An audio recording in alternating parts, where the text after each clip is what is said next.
സാഹിത്യസമാജം എന്താണെന്ന് അറിയാം. ഇവർ ഞാനിപ്പോൾ ഒരേ മാസത്തിലാണ്. അൽഹംദുലില്ലാ മലപ്പുറം ഭാഷയിൽ പറഞ്ഞാൽ പള്ള നിറച്ചും പിന്നെ കുറച്ചും. ശിവനെ സംബന്ധിച്ച് അനുഭവത്തിലൂടെ ശിഷ്യന്മാരും കൂടെ നടന്ന ആളുകളുമൊക്കെ ഒരുപാട് കാര്യം വിശദീകരിച്ചു. ഇനി മഹത്തുക്കളെ സംബന്ധിച്ചിടത്തോളം പറയുമ്പോൾ അങ്ങനെ കൂടുതൽ കൂടുതൽ പറയാനും ഉണ്ടാകും, കേൾക്കാനും ആവേശം വരും. സ്വാഭാവികമായും അത് ഗ്രന്ഥങ്ങൾ വായിച്ച് പറയുന്നതിന് പകരം അനുഭവിച്ച് പറയുമ്പോൾ അതിന് അഭിരുചി വർദ്ധിക്കുകയും കൂടി ചെയ്യും. സുന്നത്ത് പറയുന്നതിന് പകരം പ്രാവർത്തികമായി ജീവിതത്തിൽ അനുഭവിക്കുകയും അനുഭവിച്ച ശേഖരയെ തിരിച്ചനുഭവിക്കുകയും ചെയ്ത അനുഭവങ്ങളാണ് ഇവിടെ ഇപ്പോൾ പങ്കുവെച്ചിട്ടുള്ളത്. നമ്മളിങ്ങനെ മഹന്മാരെ സംബന്ധിച്ചുള്ള ഗ്രന്ഥങ്ങളൊക്കെ വായിക്കുമ്പോൾ അതിലൂടെ നമുക്ക് ബോധ്യപ്പെട്ട പലതും ബഹുമാൻ ശേഖരയുടെ ജീവിതത്തിലൂടെ നമ്മൾ കാണുന്നു. ബഹുമാനപ്പെട്ട ഉമർ റളിയല്ലാഹു തആല അൻഹുവിൻ്റെ ചരിത്രത്തിൽ ഒരു പാൽക്കാരിയുടെ സംഭാഷണം കേട്ടതും അവസാന വീടിന് അടയാളം വെച്ചുകൊണ്ട് ആ പാൽക്കാരിയുടെ മകളെ അവിടുത്തെ മകനാകുന്ന ആസിം ബിൻ ഉമർ റളിയല്ലാഹു തആല കല്യാണം കഴിച്ചതൊക്കെ ചരിത്രത്തിൽ വായിച്ചിട്ടുണ്ട്. ആ വന്ന പാരമ്പര്യത്തിലാണ് ബഹുമാനപ്പെട്ട ഉമർ അബ്ദുൽ അസീസ് റളിയല്ലാഹു തആല ജനിച്ചത് എന്ന് ചരിത്രത്തിൽ കാണാൻ കഴിയും. തോട്ടം നോക്കാൻ വേണ്ടി ഏൽപ്പിച്ച് നല്ല മധുരമുള്ള പഴം കൊണ്ടുവരാൻ വേണ്ടി പറഞ്ഞു. കൊണ്ടുവന്നപ്പോൾ കുളിച്ചതായിരുന്നു. അപ്പോൾ മുതലാളി ചീത്ത പറഞ്ഞു. അപ്പോൾ തൊഴിലാളി പറഞ്ഞു, നിങ്ങൾ എന്നെ തോട്ടം നോക്കാനാണ് ഏൽപ്പിച്ചത്, പഴം കഴിക്കാൻ വേണ്ടി ഏൽപ്പിച്ചിട്ടില്ലായിരുന്നു. എനിക്ക് സമ്മതം തന്നിട്ടില്ല, അതുകൊണ്ടാണ് ഞാൻ കഴിക്കാതിരുന്നത്. ഇത്രയും വർഷം ജോലി ചെയ്തിട്ടും ഒരു പഴം പോലും ഭക്ഷിച്ചിട്ടില്ലാത്ത സൂക്ഷ്മശാലി, എങ്കിൽ ആ തൊഴിലാളിക്ക് എൻ്റെ മകളെ കല്യാണം കഴിച്ചു കൊടുക്കട്ടെ എന്ന് തീരുമാനിച്ച ആ പാരമ്പര്യത്തിൽ നിന്നാണ് പിൽക്കാലത്ത് പണക്കാരനായ സൂഫി ബഹുമാൻ അബ്ദുൽ മുബാറക്ക് റളിയല്ലാഹു ജനിച്ചത് എന്നും അതുപോലെ തന്നെ അബ്ദുല്ലാഹി സോമായി റളിയല്ലാഹു തആല അൻഹു എന്ന വലിയ തോട്ടക്കാരൻ, അദ്ദേഹത്തിൽ നിന്ന് ആ പാരമ്പര്യത്തിലാണ് താൻ പൊരുത്തപ്പെടിക്കാൻ വേണ്ടി വന്ന ആപ്പിളിൻ്റെ പേരിൽ മകളെ കല്യാണം കഴിച്ചു കൊടുത്ത പാരമ്പര്യത്തിലാണ് ഓസുലാദം വിദേശികളുണ്ടായത് എന്നും അങ്ങനെ മഹാന്മാരൊക്കെ അസലുകൾ ഇങ്ങനെ പരിശോധിച്ച് നോക്കുമ്പോൾ അത്തരം ചരിത്രം ബോധ്യപ്പെടും. ഷേഖുനെ സംബന്ധിച്ചിടത്തോളം ഇവിടെ ഉസ്താദ് ചികിത്സിച്ച രീതിയും നമുക്കൊക്കെ പലപ്പോഴും അറിയാവുന്നതും ഇപ്പം ലാസ്റ്റ് ക്ഷണിക്കുമ്പോൾ പാലപ്പറ്റ കവി ഉസ്താദ് പറഞ്ഞതുമൊക്കെ വായിച്ച് എന്ന ബഹുമാനപ്പെട്ട യൂസുഫ് ഹാജി വലുതായി നിറചേറ്റി കൊടുക്കുമാറാവട്ടെ. ആ ബന്ധവും പിന്നെ ആത്മീയ രംഗത്തുള്ള മശൈഖന്മാരുമായുള്ള ഷേഖുകളുടെ ബന്ധവും പുറമെ ജീവിതത്തിൽ കൊണ്ടുവന്ന മൻ തഅല്ലമ ഇൽമൻ വഅമില ബിഹി അല്ലമല്ലാഹു മാലും യഅലം. ഉസ്താദന്മാരാകുമ്പോൾ വിശദീകരിക്കേണ്ടതില്ലല്ലോ. ആ ഒരു പ്രാക്ടിക്കലാക്കിയതിൻ്റെ ഫലം എന്നോണം ലഭിച്ചിരിക്കുന്ന അറിവും ഇന്നലില്ലാഹി ഖൽഖൻ ഖലഖഹും ബിഹവായിജിൻ നാസ് അന്നാസ് യസ്ഊന ഇലൈഹിം വഹും ആമിനൂന യൗമിൽ ഖിയാമ. ആ ഖൽഖൻ പടപ്പുകൾ എന്ന് പറഞ്ഞ കൂട്ടത്തിൽ ശേഖുനെ പെട്ടിട്ടുണ്ടോ ഇല്ലേ എന്നുള്ളത് പറഞ്ഞ വാക്കുകളിൽ നിന്നും പ്രാവർത്തികമാക്കിയതിൽ നിന്നും ഇവിടെ വന്ന് ഇജാസത്ത് വാങ്ങിയതും ചികിത്സ ചെയ്തവർക്കും അല്ലാത്തവർക്കുമായി ശേഖുന ചെയ്തു കൊടുക്കുന്ന ഉപദേശ നിർദ്ദേശങ്ങളിൽ നിന്നുമൊക്കെ നമുക്കത് വ്യക്തമാകുന്നതാണ്. അഹബ്ബുൻ നാസി ഇലല്ലാഹി അൻഫഉഹും ലിന്നാസ്. ഉത്തരസുദാന് വേറെ ഹദീസാണ്.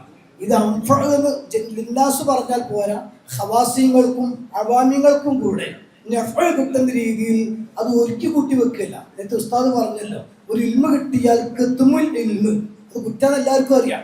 എന്തായാലും അത് ചോദിച്ചാൽ പറഞ്ഞു കൊടുക്കാത്ത പോയിന്റ്. ഞാൻ ഈ ഗണന പ്രസംഗ രംഗത്തേക്ക് വരുന്ന സമയത്ത് ഒരു 10-30 കൊല്ലം മുമ്പ് അന്ന് ചില ഫോട്ടോസ്റ്റാറ്റിൻ്റെ യുഗമാണ്. പിന്നീട് ക്ലിപ്പിലേക്ക് ഇറങ്ങിയത് ആ ഫോട്ടോസ്റ്റാറ്റുകളൊക്കെ ഒന്നിന് ആളുകൾ വന്ന് ചോദിച്ചപ്പോൾ ഞാൻ വർക്കസിന് പഠിക്കുന്ന ആളുമാണ്, 10 കൊല്ലത്തെ പഠനമാണ്. ആ ബന്ധടിസ്ഥാനം കൊടുത്ത് വേറെ ആളിനോട് വന്നു.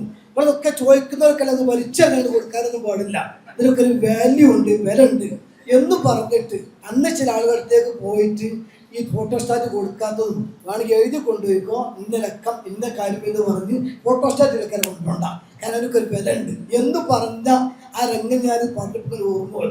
ചില ഇജാസത്തുകൾ ചോദിച്ചാൽ ടൈറ്റാക്കുന്നതും ചില അമലുകൾ ചോദിച്ചാൽ ടൈറ്റാക്കുന്നതും. ഇത് അതേ സമയത്ത് അനർഹർ കൈകാര്യം ചെയ്യരുത്. അർഹാർ കൈകാര്യം ചെയ്തിരിക്കണം. എന്നെ പോലെ പഠിച്ചു ചികിത്സയ്ക്ക് ഇരിക്കാത്ത ആളുകൾ, നേരത്തെ ഉസ്താദ് പറഞ്ഞല്ലോ, വരാൻ ചിലപ്പം പേടിയാണ്. കാരണം അത് ചോദിക്കുമോ, ഇപ്പം ഞാൻ പഠിച്ചത് അതിനെ കുറിച്ച് കാണുമ്പോഴൊക്കെ പറയാം, ഇരിക്കുമോനെ ആഴ്ച ഒരു ദിവസം ഇരിക്കും, സ്ഥാപനത്തിൽ നടത്താനുള്ള അരി അതിൽ കിട്ടും, ഇരുന്നില്ലേ എന്ന് ചോദിക്കും. അത് പഠിച്ചിട്ട് ആ ശ്രദ്ധത്തിൽ പലപ്പോഴും ഞാൻ പരാതിയുണ്ട്. അതേസമയത്ത് പലരും ചെയ്യാൻ തിരിച്ചാണ്. എന്തുകൊണ്ട് ഒരു അമര് കുറ്റവും ചോദിച്ചു അത് കൊടുക്കാതെ ഡൈറ്റാക്കാരാണ് പലപ്പോഴും കാണുന്നത്. അപ്പം ഈ ഒരു രംഗത്ത് അത് ശരിക്കും ഒരു തുറന്നു കൊടുക്കുകയും, ഇനി ഒന്നുകൂടെ പറയാം, ഈ രംഗത്തുള്ള ആത്മീയ രംഗത്തുള്ള ആളുകളാണെങ്കിലും അസ്മാരംഗത്തുള്ള ആളുകളാണെങ്കിലും ഇങ്ങനെ പറയാനുള്ള കാരണം അത് തമ്മിലുള്ള നിസ്ബ മുതസാവിയാണോ, തബായിന് കൊല്ലിയാണോ, അത് അമ്മസ് വിഭജിക്കുകയാണോ, അത് നിങ്ങൾ കൂട്ടി നോക്കിയാൽ മതി. പലപ്പോഴും പല നിസ്ബിയാണ് പലയിടത്തും കാണാറുണ്ട്. ചിലപ്പോൾ തബായിന് കൊല്ലിയായിട്ട് സംഘടനയുമായി അയാളുമായി യാതൊരു ബന്ധവും കാണില്ല. അല്ലെങ്കിൽ കുറച്ച് പഠിച്ച് ലേശം ഷേഖായി നാലാൾ കൈമുത്തുമ്പോഴേക്ക് പിന്നെ ഇയാൾ ഷേഖുനെയും. അപ്പൊ ഷേഖുനാകുമ്പോൾ പിന്നെ ആലിമീങ്ങളൊന്നും ഇയാൾക്ക് പറ്റൂല, അയാളെ ചോദ്യം ചെയ്താൽ അയാൾക്ക് ഇഷ്ടമുണ്ടാവില്ല. ഇങ്ങനെയൊക്കെയാണ് ഈ നാട്ടിൽ നടന്നു വരുന്നത്. പലപ്പോഴും പെട്ടെന്ന് ഷേഖായിട്ട് വരും, പിന്നെ ചേക്കായിട്ട് പോകും. ഇങ്ങനെയൊക്കെയാണ് പലപ്പോഴും ഉണ്ടാകാറ്. ഇവിടെയൊക്കെ ഷേഖുനെ നമ്മൾ വിരുദ്ധമായി കാണാം. ഇത് കേട്ടപ്പോൾ എനിക്ക് ഇഷ്ടപ്പെട്ടു. കാരണം മക്കളില്ല എന്ന് പറഞ്ഞ് വരുന്ന ആളോട് വർക്കസമ്മേളനത്തിലെ ഡേറ്റ് പറയാൻ പറഞ്ഞിട്ടുണ്ടെങ്കിൽ അപ്പോൾ ആ ഒരു സ്ഥാപനവുമായിട്ടുള്ള ബന്ധം, അതോടൊപ്പം അവിടുത്തെ പരിപാടികളിലൊക്കെ ബഹുമാനപ്പെട്ട മുഹീസുന്ന ആഫിയത്തുള്ള ദീർഘായുസ്സ് കൊടുക്കണം. ഇപ്പം ചെറിയ ക്ഷീണത്തിലെന്ന് എല്ലാ ആളുകൾക്കും അറിയാം. പെട്ടെന്ന് ചെന്ന് ചോദിച്ചാൽ എന്തിനും നമുക്ക് സമാധാനത്തോടു കൂടെ മറുപടി കിട്ടുന്ന ഒരത്താണ്. അള്ളാഹു നീട്ടി തരുമാറാവട്ടെ. ആ ശൈഖുവിന്റെ നിർദ്ദേശപ്രകാരം വരികയും ഇവിടെ അത്തരം ആളുകൾക്കൊക്കെ ഒരു പറയാതെ പറയാം എന്ന് പറയൂലേ, ജവാബ് കൊടുക്കാൻ പറ്റുന്ന രീതിയിൽ ആ ശൈഖുനെ കൊണ്ട് തന്നെ ഗ്രന്ഥം പ്രകാശനം ചെയ്യുകയും അവിടുത്തെ ഉസ്താദുമാരെ തന്നെ വിളിച്ചു വരുത്തിയ കാര്യങ്ങളൊക്കെ നടത്തുകയും ചെയ്ത് പ്രാവർത്തികമാക്കി അതിற்கு മറുപടി കൊടുക്കുക. പിന്നെ നേരത്തെ സൂചിപ്പിച്ചു, വടക്കും തെക്കുമുള്ള ജിമ്മേറ്റുകൾ, കേരളത്തിന് തെക്കും വടക്കുമുള്ള ജിമ്മേറ്റുകൾ, തമിഴ്നാട് കർണാടക അടക്കമുള്ള. അപ്പം ആലിമീങ്ങളുമായി ബന്ധം സ്ഥാപിക്കുകയും ആലിമീങ്ങളോടെ തന്നെ പോവുകയും കിതാബിലൂടെ തന്നെ നീങ്ങുകയും ചെയ്യാം. എൻ്റെ റൂമിൽ ഒരു ദിവസം കിടന്നുറങ്ങി, അവിടെ കഴിഞ്ഞ് രാവിലെ എഴുന്നേറ്റ് ഞാൻ അങ്ങോട്ട് വന്ന് കട്ടൻ ചായ വേണ്ടാൻ ചോദിക്കുമ്പോൾ അവൻ ഈ കിതാബ് എവിടുന്ന കിട്ടിയത്. അപ്പം ഞാൻ എൻ്റെ അലമാരിൽ എനിക്ക് സ്വഭാവകത ഒരു ആൾ പറഞ്ഞ പോലെ ഗ്രന്ഥങ്ങൾ കുറേ ഉണ്ട്, കൊണ്ടുവന്ന ചാരിമാകുമെന്ന് വെച്ചാൽ ഞാനായിപ്പെട്ട ആളാണ്. അപ്പം അതുകൊണ്ട് കൊണ്ടുവന്ന് ചോദിച്ചപ്പോൾ എനിക്ക് പെട്ടെന്ന് പറയാൻ കഴിഞ്ഞില്ല. ഒരു ഉദാഹരണം, ഞാൻ കട്ടൻ ചായ ചോദിക്കുമ്പോൾ രാത്രി കടന്നുറങ്ങി എഴുന്നേറ്റ് ഉടൻ നോക്കുന്ന കിതാബിൻ്റെ അലമാരയിലേക്കാണ്. ആ രീതിയിൽ കിതാബുമായി ബന്ധപ്പെട്ട് വേറെ എവിടുന്നോ ഞാൻ ഷാദുൽ ഇമാമിൻ്റെ ചരിത്രം പറഞ്ഞു, എവിടുന്ന് എനിക്ക് ഓർമ്മയില്ല. ആ ചരിത്രം കേട്ട് പിന്നെ എന്നെ വിളിച്ചിട്ട് മോനത് എവിടെ കണ്ടിട്ടുണ്ടോ? ഞാൻ പറഞ്ഞു കണ്ടിട്ടുണ്ട്. എവിടെ? വഫിൽ ഹുമൈസറിക്ക് സൂഫ തറാം, എൻ്റെ കിതാബ് ഞാനത് കണ്ടിട്ടുണ്ട്. അപ്പം മോനെ കിതാബ് തരുമോ? ഞാൻ തരാമെന്ന് പറഞ്ഞ ധൈര്യത്തിൽ പോയി. പിന്നെ നോക്കുമ്പോൾ എവിടെ കിതാബ് കണ്ടില്ല. സത്യം ഞാനത് ഷാദുൽ ഇമാമിൻ്റെ മക്കാമിൽ ഇങ്ങനെ കണ്ടപ്പം ആ കിതാബ് വാങ്ങി നീണ്ട യാത്രയാണല്ലോ കൈറോയിലേക്ക്. ആ ഒരു യാത്രയിൽ ആ കിതാബ് വായിച്ചു തീർത്തു. അങ്ങനെ ഞാൻ അത് പറഞ്ഞതാണ്. പക്ഷെ ഉസ്താദ് ചോദിച്ചത് ലക്ഷ്യം പിന്നെ എനിക്ക് മനസ്സിലായിട്ടുള്ളത് വേറെ എവിടെയും കിതാബിൽ കാണില്ല. കിതാബ് ഈജിപ്തിൽ പോകുന്നവരോടൊക്കെ ഞാൻ പറഞ്ഞയക്കുന്നുണ്ട്. പിന്നെ ആ കിതാബ് എനിക്ക് കിട്ടിയിട്ടില്ല. ഞാൻ വാങ്ങിയതാണ്, $5 കൊടുത്ത് വാങ്ങിയതാണ്, ഫുള്ള് ഉദാര തീർത്തതാണ്. ഞാൻ പറയാം, പക്ഷെ എന്താ ചെയ്യുമ്പോൾ ചോദിച്ചാൽ രഹസ്യം എനിക്ക് മനസ്സിലായിട്ടില്ല.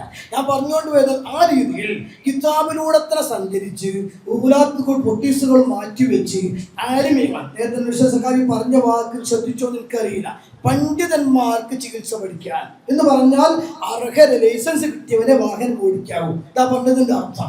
അവർക്ക് ഇസ്സത്തുണ്ടാക്കി കൊടുക്കണം. പൈസ വാങ്ങണ്ട എന്ന് പറഞ്ഞ ഉസ്താദ് തന്നെ പൈസ കൊടുക്കാതെ പോയവർക്ക് പണി കൊടുത്തതാണ് ഇപ്പോൾ ലാസ്റ്റ് ഉസ്താദ് പറഞ്ഞത്. അപ്പൊ എല്ലാ രീതിയിലും വന്ന് ജാമ്യം മാന്യം ആയ രീതിയിൽ അൽഹംദുലില്ലാഹ് തർബിയത്ത് നടത്തുകയും അതോടൊപ്പം തന്നെ കിട്ടുന്നതെല്ലാം ദീനിന് വേണ്ടി ഇൽമിന് വേണ്ടിയാണ്.